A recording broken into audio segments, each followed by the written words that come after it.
This is the western end of Bethnal Green Road, and the alleyway on the left here leads to the entrance of Shoreditch High Street train station, which has been there since 1840. On the 7th of November 1863, a man named Samuel Hunt walked out of the station with his wife and two young children at just before 9 p.m. and stood here on this corner.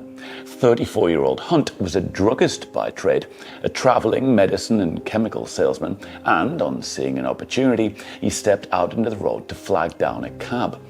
A man named James Parker pulled in, and Hunt told him that they were heading to Royal Oak in Paddington, around 5 miles west, but wished to make a few stops along the way.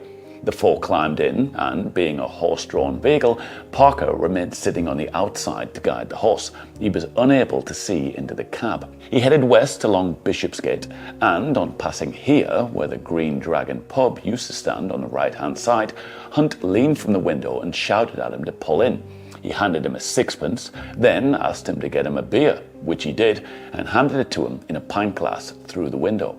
A few minutes then went by, and Hunt handed back the empty glass. Parker set off again, but on arriving in Holborn, perhaps 10 minutes later, Hunt suddenly stepped from the cab and paid the fare in full. "There's sixpence for yourself," he said. "Go on and take them all to Royal Oak." With that, he walked away. Parker continued on, but on arriving in Paddington, discovered that all three were dead. Back on Bishopsgate, Hunt had brazenly slipped a cyanide solution into the drink that Parker had given him, gotten them all to drink it, and then simply sat inside the cab to watch them all die. Only after riding on to Holborn with them had he then decided to make his escape.